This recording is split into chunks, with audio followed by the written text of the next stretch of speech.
Bonjour à tous et bienvenue sur Histodote.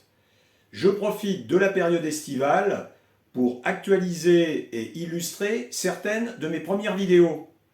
J'ai choisi de commencer avec celle du soldat inconnu, auquel j'ai ajouté quelques infos sur la guerre de 14-18. Alors, prêt pour une séance de rattrapage ou de révision? C'est parti!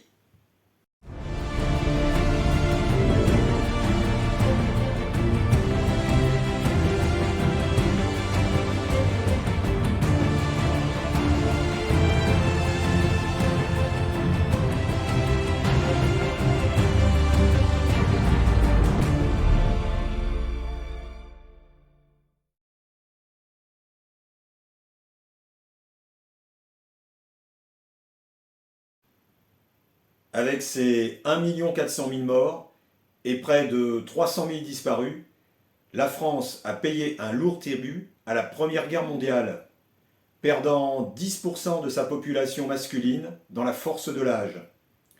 Un traumatisme pour les soldats survivants, mais aussi pour la plupart des familles françaises endeuillées par la perte d'un parent ou d'un être cher. Dès 1916, un certain Francis Simon, membre de l'association du Souvenir français, propose de faire entrer au Panthéon un soldat inconnu pour honorer la mémoire des combattants morts pour la France.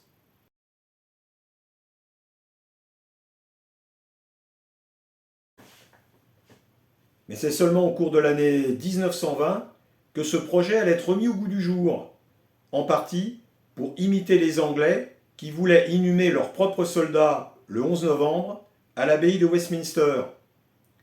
Le 6 novembre, il fut donc décidé du transfert d'un soldat inconnu au Panthéon, avec un budget alloué à sa réalisation. Mais le choix de ce lieu allait enflammer les débats à la Chambre et au Sénat entre politiciens de droite et de gauche.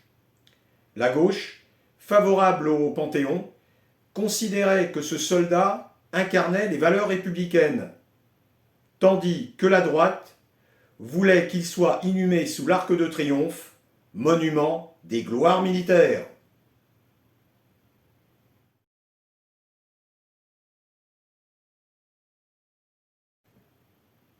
Cette option de l'Arc de Triomphe, soutenue par les mouvements d'extrême droite et les associations d'anciens combattants, l'était aussi par la majorité de l'opinion, car le Panthéon n'inspirait souvent qu'indifférence, un lieu jugé trop élitiste par les Français.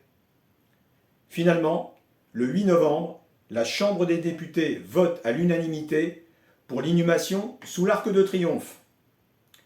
On va en profiter pour célébrer le 50e anniversaire de la Troisième République en déposant le cœur de Gambetta au Panthéon.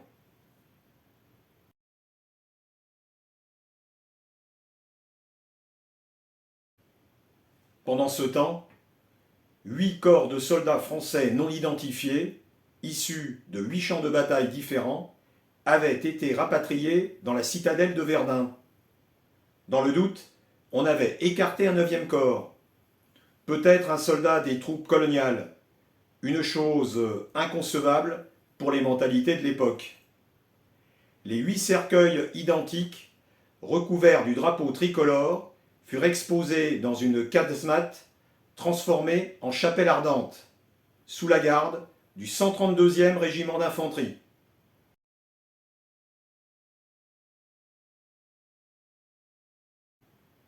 Mais le 10 au matin, le soldat de cette unité qui devait désigner le cercueil tombe malade. Il est remplacé par Auguste Tin, un des plus jeunes engagés volontaires de la Grande Guerre et dont le père avait lui-même été tué. La cérémonie était présidée par André Maginot, le ministre des Pensions, lui-même blessé de guerre. Un nom qui entrera dans l'histoire quelques années plus tard. Il lui remit un bouquet d'œillets et lui demanda de le déposer sur le cercueil de son choix.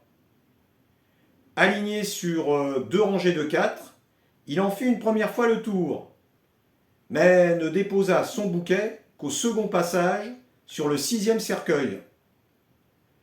On lui demanda bien sûr la raison de ce choix.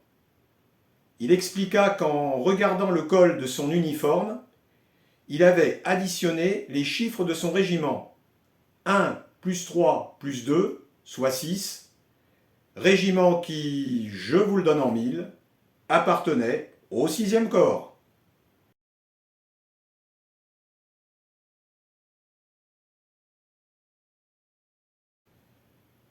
Le 11 novembre au matin, le cortège quitta la place d'Enfer-Rochereau avec ses 2 reliques pour traverser Paris jusqu'à l'Arc de Triomphe, en faisant d'abord un arrêt au Panthéon.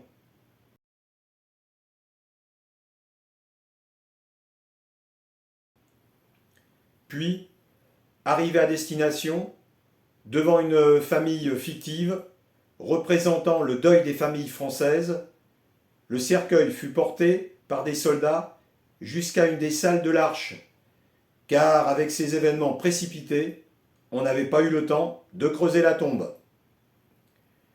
Parmi ces porteurs, un certain Albert Roche, que le maréchal Foch avait qualifié de plus grand soldat de France, malgré ses 1,58 m. Je vous ai mis un lien dans le descriptif de la vidéo pour découvrir son histoire, car elle n'a rien à envier à un personnage comme Rambo.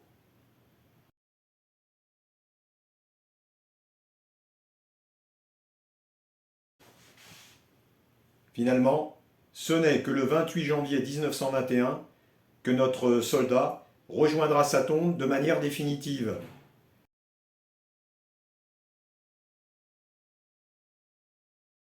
La flamme du souvenir sera inaugurée le 11 novembre 1923 et depuis cette date, elle est ranimée tous les soirs à 18h30. Voilà, maintenant que notre soldat n'est plus un inconnu pour vous, place à mes petites infos parfois insolites sur 14-18.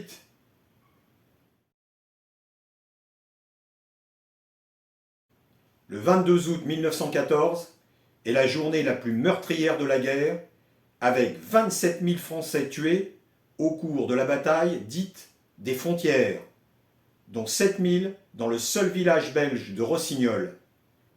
Un nom pittoresque pour un tel carnage. Bataille emblématique pour nous Français, Verdun a vu passer 70 des 95 divisions françaises de février à décembre 1916 et 53 millions d'obus, dont celui-ci par exemple, ont été tirés pendant cette période. Créé en 1915, le casque Adrian a été conçu principalement pour protéger les soldats des éclats d'obus qui explosaient au-dessus des tranchées. Le cimier, cette partie-ci, servant à répartir l'onde de choc sur l'ensemble du casque. Par contre, il était peu efficace sur les tirs directs de fusil ou de mitrailleuses. 9 villages rayés de la carte autour de Verdun, dont celui de Fleury de Vendômont, ont cependant toujours un maire qui n'a pas de souci pour sa réélection, puisqu'il est désigné par le préfet et est chargé d'entretenir ces lieux de mémoire. Avec l'utilisation de l'aviation comme arme de guerre, certains pilotes devinrent célèbres, comme l'as allemand Manfred von Richthofen, dit le Baron Rouge, qui détient le record d'avions abattus avec 80 victoires homologuées. Le meilleur français est René Fonck avec 75 victoires. Voilà, j'espère que ce petit supplément vous a plu. Merci à vous de m'avoir suivi. Et avec moi, faites vivre l'histoire. Salut. C'était la terre des terres avant la prochaine guerre.